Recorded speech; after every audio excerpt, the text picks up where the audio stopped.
¿Cuántas veces hemos tenido que enfrentar las estrategias de otros para no caer en su trampa? Pero cuando estamos en diferentes situaciones de la vida, siempre hay alguien o algo que intenta ponernos una trampa en el camino para que nosotros caigamos, ¿verdad?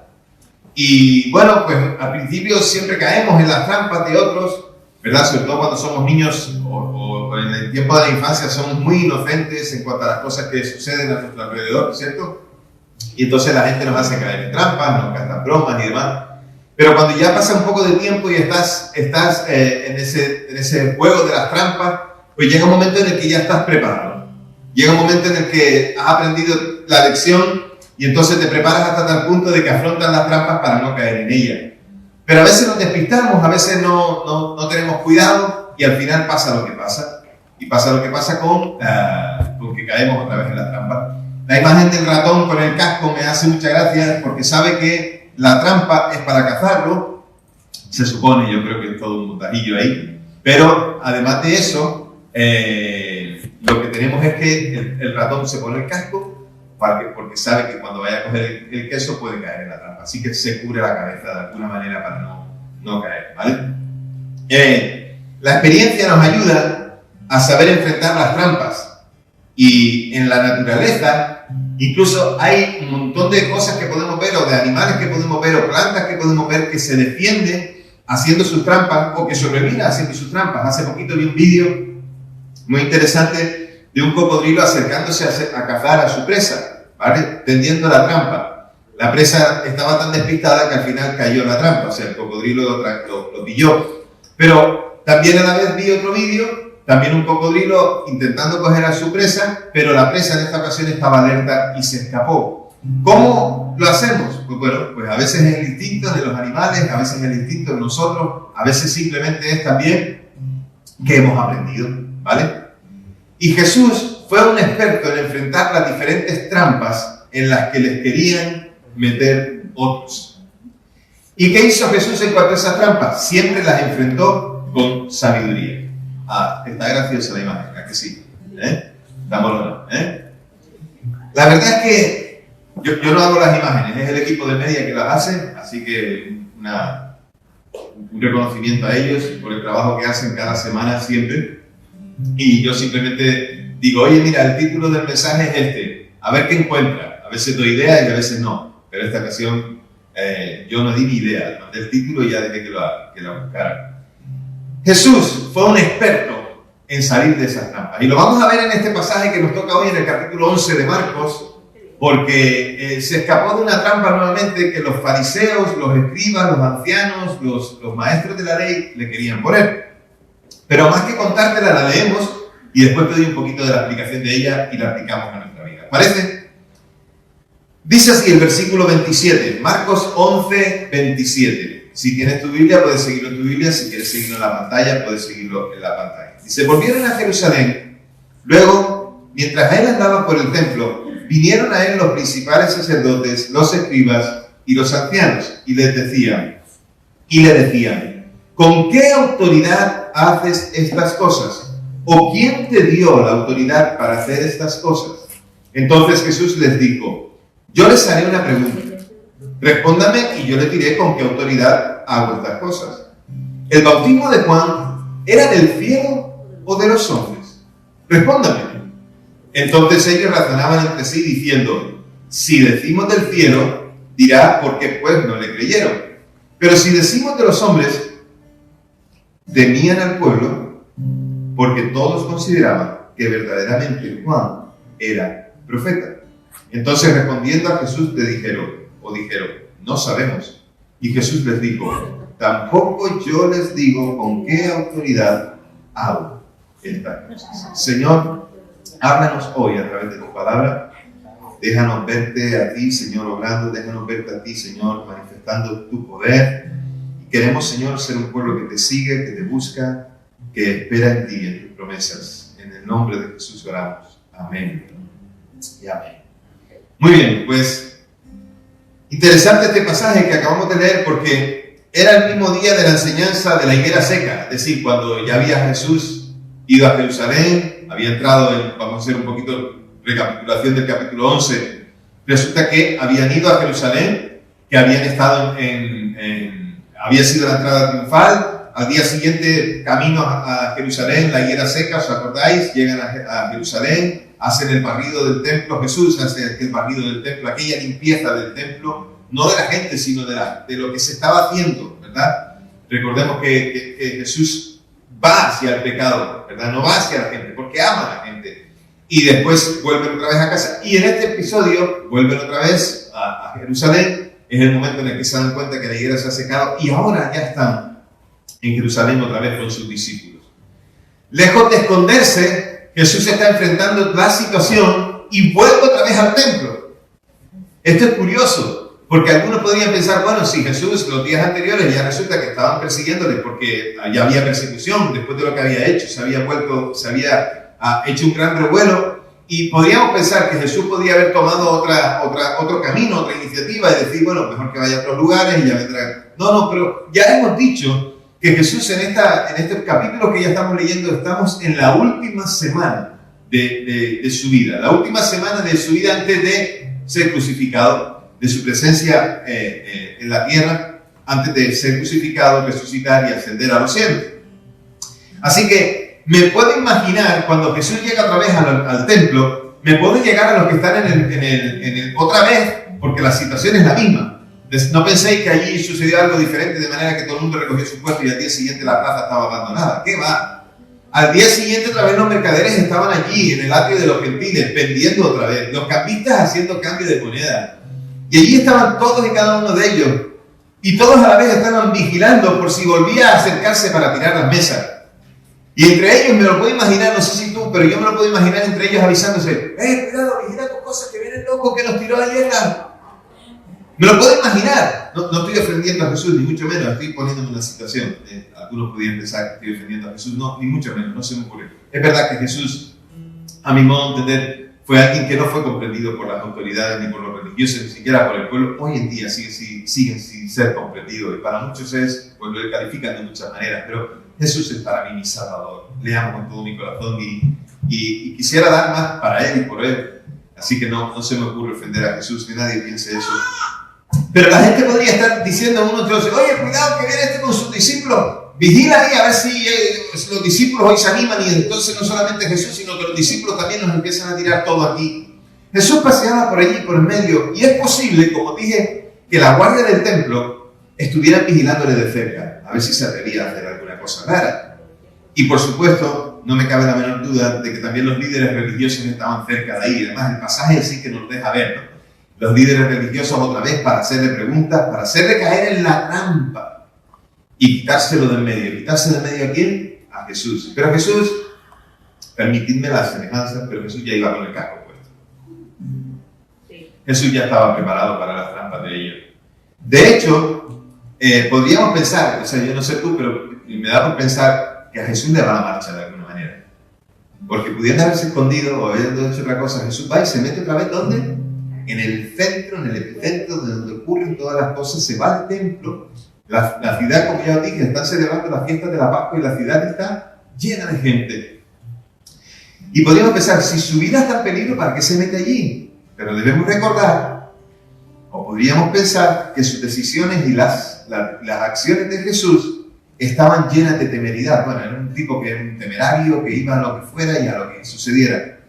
Pero muy lejos de la realidad si pensamos así. Porque Jesús no se metió en algo allí de manera temeraria a hacer allí cualquier cosa. Para nada. Cada decisión y cada acción de Jesús estaba meticulosamente meditada. Cada acción de Jesús tenía un propósito. Por lo tanto, no es que Jesús se lanzara allí a la piscina y decir, bueno, a ver qué es lo que va a pasar. No. Jesús sabía en cada momento qué era lo que hacía y cuál iba a ser la reacción de cada uno de los que estaban en el entorno, incluidos sus discípulos, la gente, los líderes religiosos, los que no creían, el pueblo, las autoridades. Jesús sabía qué era lo que estaba haciendo. Podríamos pensar que Él estaba actuando de una manera que fuera un poco a lo loco, pero Él sabía lo que estaba haciendo. Todo había sido consensuado con el Padre. Y todo tenía sentido. Todo tiene propósito. Todo tenía una enseñanza. Y por supuesto, todo tenía un destino. Y el destino era la cruz. Jesús sabía lo que iba. De hecho, Jesús va para pagar lo que nosotros no debemos. Lo que nosotros debemos. Jesús va para pagar lo que nosotros debemos, pues somos culpables de pecado. Va para alcanzar lo que nosotros no podemos porque estamos distantes o separados de Dios. Va para morir para que nosotros podamos vivir. Esto es lo que hace Jesús. Esto es lo que Él hace en ese momento. Por lo tanto, el plan perfecto y la voluntad de Dios es que Jesús pague la deuda de nuestro pecado. Que seamos acercados al Padre para tener estrecha comunión con Él y sacarnos de la muerte espiritual a nueva vida. Este era el propósito de Jesús.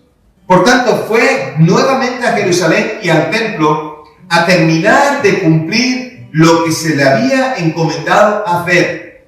Fue al templo nuevamente para cumplir la tarea por la cual se dejó toda la gloria que le correspondía desde antes de la fundación del mundo, para hacerse hombre y para cumplir la tarea que tenía que hacer. Esa es la razón.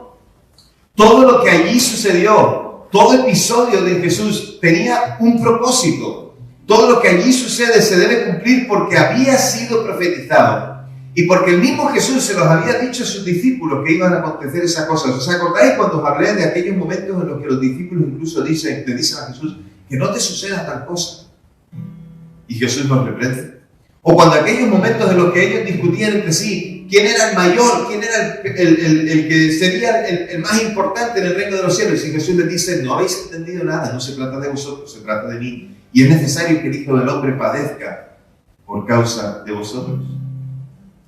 Jesús venía con un propósito a cumplir lo que se le había encomendado.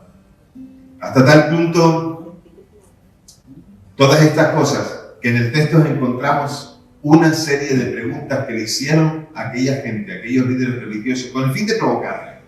Lo que querían era buscar algo en lo que él pudiera caer en la trampa. Pero Jesús siempre les respondía de manera que les dejaba sin argumentos. Porque Dios cuando habla, nos habla de manera que nos deja sin argumentos. Porque cuando Él habla, nos da sentencias que son sí y amén. Entonces Jesús le respondía a esta gente de manera que ellos no tenían cómo contestarle. Jesús les hablaba de manera que Él tenía siempre algo preparado. Permitiendo otra vez la semejanza.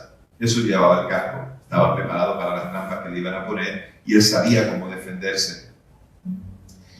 Hasta tal punto fue la frustración de los líderes religiosos que tuvieron que inventarse una trampa porque no tenían argumentos válidos para acusarle delante de un juicio, en un juicio o delante de un juez. Tuvieron que mentir, tuvieron que buscar acusadores falsos para poder crucificar a Jesús y quitárselo de medio, porque no pudieron culparle de cualquiera de las cosas que Él les dijo. Las respuestas de Jesús siempre estaban llenas de sabiduría. Sabiduría que no es de los hombres, sino sabiduría que viene del cielo, de Dios mismo. Porque Jesús es sabio y no lo que ellos pretendían ser o lo que estos líderes religiosos pretendían ser. Así que la pregunta en cuestión que está ahí en los versículos que hemos leído es: ¿con qué autoridad haces estas cosas? Esta era la pregunta que se unía a otras preguntas que ya los líderes religiosos le habían hecho a Jesús con tal de pillarle. O los pensamientos que tenían acerca de Él, en los cuales Jesús les decía, tenéis estos pensamientos y estáis errando en ellos.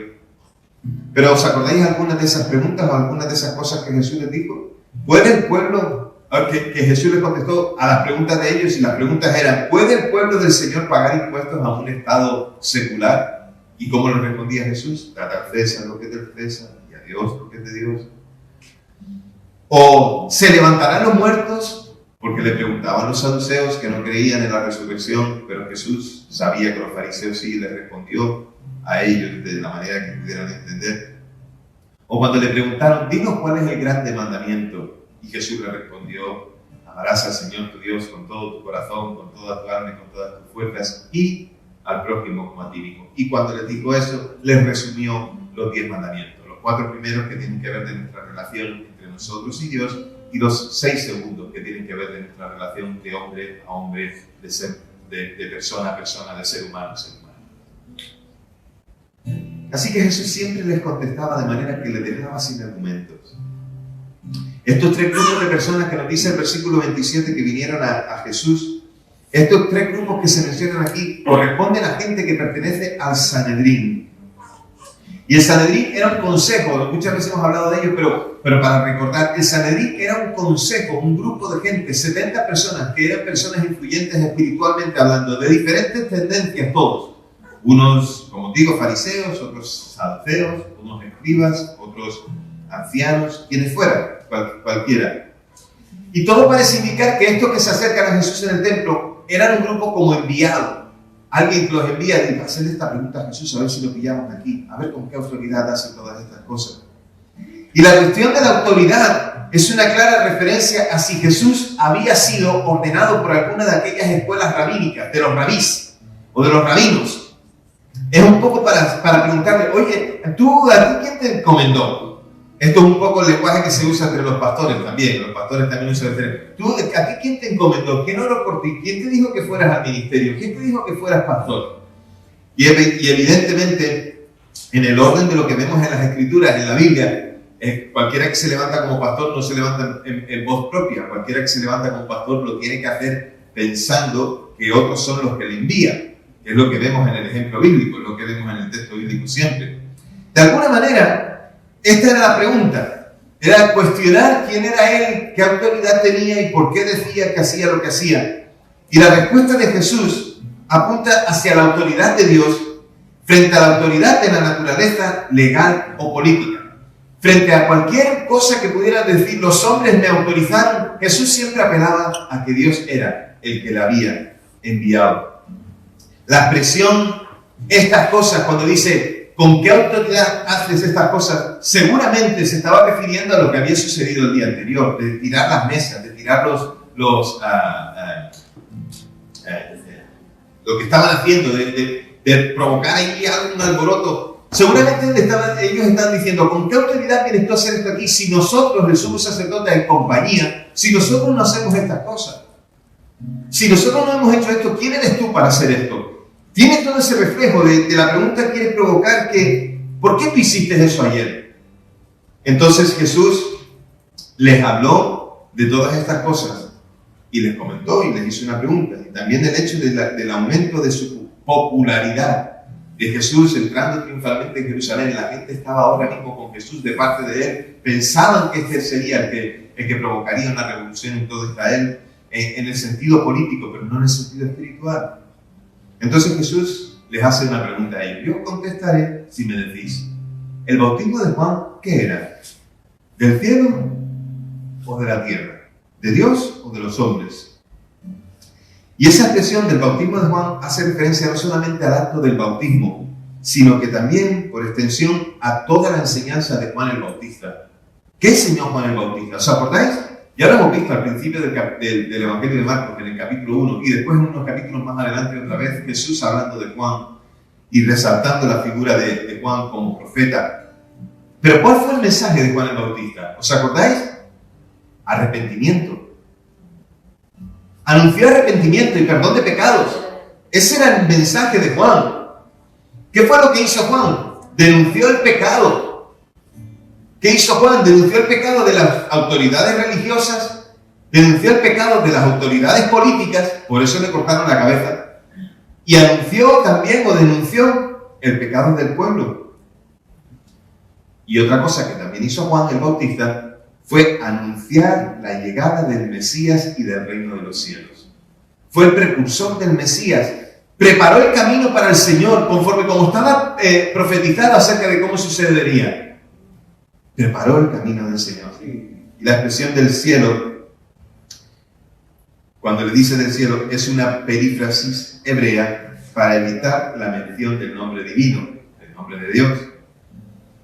Si el bautismo era del cielo, entonces aquellos religiosos quedaban expuestos a una realidad. La realidad era la dureza de su corazón. Porque si decían que el bautismo venía del cielo, estaban reconociendo que la autoridad era de Dios. Y por lo tanto que él había sido enviado de parte de Dios también. Así que no podían reconocer aquello, sino que manifestaron la dureza de su corazón, y entre ellos, cuando estaban intentando darle la respuesta a Jesús, bueno, ¿tú qué dices? ¿Qué debemos? Imaginaros el tema, ¿no? 4 o 5 personas, imaginemos, 4 o 5 personas haciendo un coro hablando entre ellos. Bueno, ¿qué les decimos? ¿Qué le contestamos? Porque claro, es que le hemos hecho una pregunta y ahora mira cómo nos ha contestado. No nos ha dicho lo que nosotros esperábamos que nos dijera. ¿Estáis conmigo en la situación? ¿Lo estáis imaginando? ¿Estáis viendo aquí 3 o 4 personas? ¿Lo estáis viendo? ¿Sí? ¿Lo estáis viendo? Ostras, pues chungo, si estáis viendo 3 o 4 personas. El caso es que está hablando ese hombre, están hablando entre ellos para contestar a Jesús. Claro, y sus maquinaciones, si decimos esto, tengamos cuidado porque podemos quedar en evidencia delante del pueblo. El pueblo puede decir, si decimos cualquier cosa, pues. Todo esto era todo lo que estaban imaginando ellos, lo que estaban maquinando ellos, más que imaginándolo. Así que no era una cuestión del bautismo, sino de la dureza de su corazón. Y se afirmaban eso, decían que había sido una intervención humana, y entonces quedaban expuestos delante del pueblo y delante de todos, porque entonces dirían que el pueblo, o sabían que el pueblo había seguido a Juan, y que muchos habían venido a Juan confesando sus pecados, que era lo que Jesús también hacía e invitaba a hacer. La contrapregunta de Jesús, cuando se la hace, demuestra que el maestro conocía, que Jesús sabía cuáles eran las intenciones de estos hombres, y su respuesta no sería posible. Nunca darían una respuesta en la que reconocerían que Jesús era el Mesías. Pero bueno, también hay que decir, y vosotros sabéis, que entre los líderes religiosos habían algunos como José de Arimatea o como Nicodemo, que sí creyeron en él. No todos en el Sanedrín quisieron acusar a Jesús. Algunos quisieron dejarle libre porque sabían que era el Mesías, le reconocieron, le identificaron.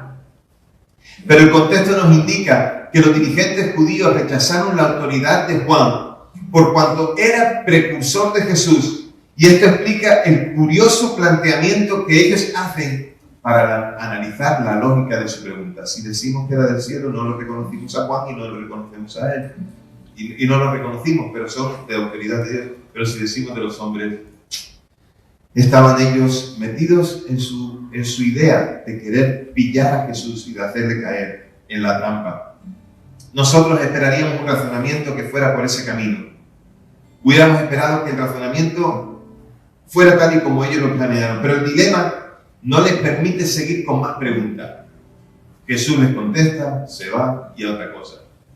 Veremos que lo siguen persiguiendo después, y en los siguientes capítulos vamos a seguir viendo más acerca de esto. Trampa tras trampa, ellos querían hacer caer a Jesús.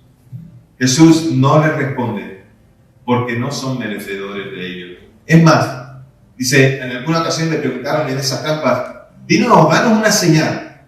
¿Y qué fue lo que le dijo Jesús? Una señal os ha sido dada, solo una, y la veréis, la señal de Jonás. No entendieron que se refería a él, a su muerte y a su resurrección. No podían entender, por eso Jesús no les da la respuesta que ellos quieren escuchar para acusarles, sino que les hace que ellos mismos sean los que contesten. El Señor sabe que en sus corazones no se halla el anhelo de conocer la verdad, sino el deseo de tenderle la trampa para destruirlo. Pero Jesús está preparado para ello y no se deja engañar. Cuando apelan a la autoridad, esa fuente de autoridad del Maestro queda implícita en los milagros y maravillas que Jesús hace. Todo lo que Jesús hizo, ahí se podía ver esa autoridad. Se podía ver que los escribas y los ancianos no podían ver ni reconocer a Jesús por esa autoridad. En todo lo que Jesús enseñó y en todo lo que Él les dio, ellos no entendieron a Jesús y su mensaje. La autoridad de Jesús es porque es Dios. La autoridad de Jesús es porque ya vimos en el primer capítulo de Marcos que desde el cielo se oyó una voz que decía, este es mi hijo amado, en él tengo complacencia, a él oí.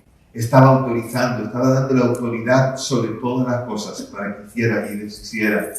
La autoridad es ver cómo el viento y el mar se detienen, aun cuando ellos no pueden hacer nada, los propios discípulos, o cómo puede atar y desatar a los demonios que se manifiestan delante de él, o cómo puede sanar a los enfermos.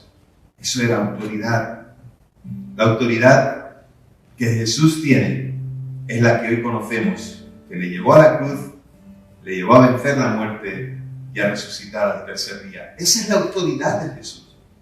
Y es verdad que los fariseos, los escribas, los ancianos, los saduceos, ellos no tenían todo el conocimiento que nosotros tenemos. Por lo tanto, nosotros todavía más responsabilidad en la decisión que tomemos en cuanto a Jesús. Y cada día nosotros estamos expuestos a un montón de trampas que tenemos que salir de ellas y defendernos. Y hay que estar preparados para enfrentarlas y no caer en ellas. Y como hijos de Dios, debemos estar preparados para vivir la fe y no caer en las trampas que nos encontramos. Sí, hola. Porque la iglesia debe conocer a Dios y su palabra como herramienta fundamental para no caer en las trampas de este mundo. Jesús es Dios y sabe cómo defenderse delante de estos. Es más, se defendió delante del mismo Satanás que vino a hacer caer y a hacerle tropezar. Pero nosotros, la iglesia, ¿cómo nos defenderemos de las trampas? Es importante que busques al Señor por su palabra, que le conozcas. Es importante porque es una herramienta fundamental para no caer en las trampas del mundo, en las trampas de Satanás, en las trampas que nos quieren poner otros. Es importante conocer a Dios para estar seguros y entonces poder tener una defensa adecuada. Mi pueblo perece por falta de conocimiento. Y hoy hacemos un llamamiento nuevamente a la iglesia a que busque al Señor en su palabra, a que se esfuerce en hacer los discipulados que propone la iglesia. No porque seamos más listos que nadie ni más sabios que ninguno, sino porque reconocemos nuestra necesidad de acercarnos al Señor y a su palabra. Iglesia, acércate a la palabra como herramienta fundamental para no caer. Hay muchos fundamentos en este mundo, pero en los que se fundan o los que se basan en este mundo, esos fundamentos se basan en aires de grandeza, en aires de negación de Dios. Y era lo que mostraron los fariseos y lo que mostraron los líderes religiosos en el pasaje que acabamos de leer. Y en el mundo en el que vivimos hay aires de grandeza que niegan a Dios, que niegan la realidad de Jesús como Salvador del mundo. En este caso, el fundamento de la iglesia es seguir el ejemplo de Jesús. El ejemplo de Jesús es el de humillación y de exaltación. Jesús se humilló y fue exaltado por el Padre. Humíllate delante del Señor y Él te exaltará. Humíllate delante de Dios y Él te dará lo que necesitas para que vayas adelante. La autoridad de la iglesia para mostrar el poder de Dios debe estar basada en el sometimiento a Él y a su voluntad. Sí, Jesús tenía autoridad y esa autoridad la encomendó a sus discípulos, a los que amaron su venida. Cuando ascendió a los cielos les dijo: toda autoridad me ha sido dada, y les dio después a ellos esa autoridad diciéndoles, por tanto, id y haced lo que yo he venido a hacer. La iglesia tiene la autoridad. La iglesia tiene la autoridad y no es de los hombres, es de parte de Dios. Esa autoridad la iglesia la tiene cuando también es llena del Espíritu Santo y entonces puede mostrar el poder de Dios. Una iglesia que se niega a sí misma para que Dios sea el que tome todo el protagonismo. Y para ello no debemos caminar con temeridad ni a tientas. No debemos caminar como diciendo, a ver, voy a probar aquí. La iglesia que quiere saber o que quiere actuar en autoridad de parte de Dios tiene que ser una iglesia que escucha su voz. Tiene que ser una iglesia que le pregunta al Señor qué es lo que debe hacer. Así como Jesús sabía qué era lo que tenía que hacer. Hoy encuentra faltar en nuestras vidas y en las iglesias. Encuentra faltar que necesitamos saber qué es lo que Dios quiere que hagamos. Y muchas veces andamos a ver que, bueno, vamos a probar aquí. A ver si se abre esta puerta, a ver si se abre esta ventana. A ver si por aquí tengo un poquito de suerte. Lo que mostramos en ello es que no tenemos sometimiento a Dios. Cuando hablamos de esa manera, cuando probamos, vamos a hacer esto, vamos a ver aquí, hagamos esta estrategia. La iglesia necesita hacer la voluntad de Dios y para ello tiene que sumergirse en Dios para conocerle. Debemos saber que nada debe ser hecho sobre la marcha o con temeridad, sino bajo la dirección de Dios. Los que quieren saber cómo hacer las cosas deben preguntarle a Dios. cómo hacerlas. Así que, si no tienes idea de qué es lo que Dios te está pidiendo, pregúntale que te diga.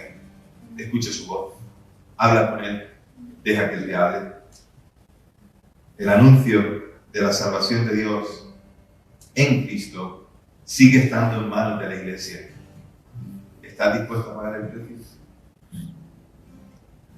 Jesús trajo el mensaje, enseñó a sus discípulos, les encomendó la tarea.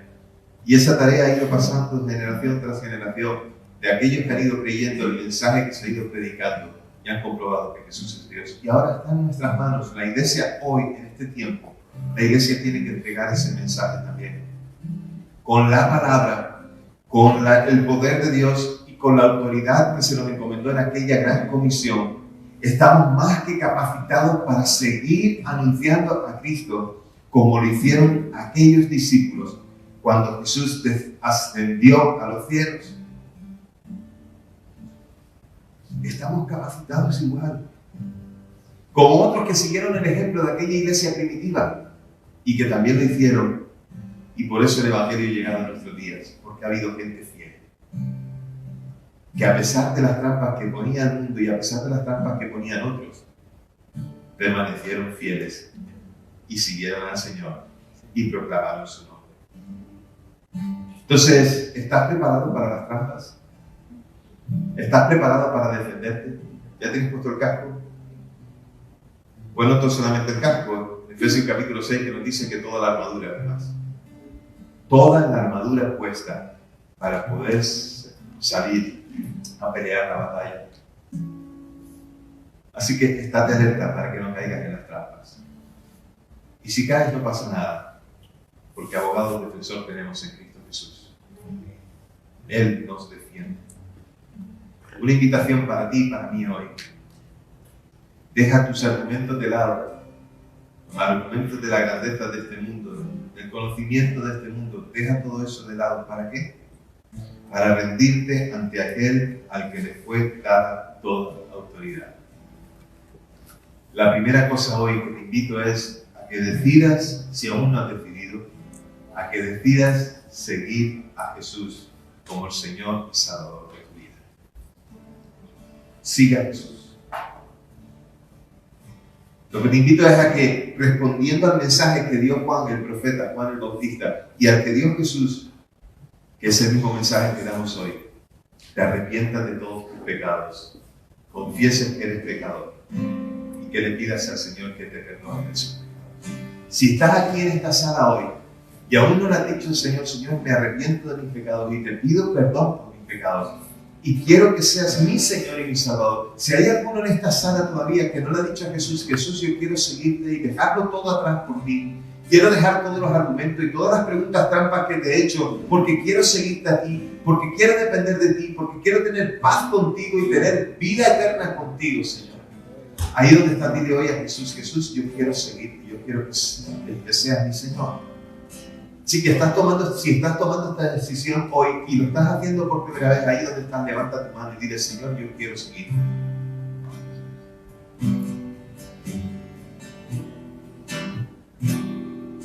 Medítalo, pero no pierdas el tiempo. No hay otro camino. Quien quiere ver a Dios tiene que ser a través de Jesús. El único camino, verdad, la vida. Iglesia, prepárate en el Señor. Prepárate, porque hay tareas que tenemos que hacer y hay cosas que tenemos que enfrentar y solo lo podemos hacer bajo la autoridad de nuestro Señor.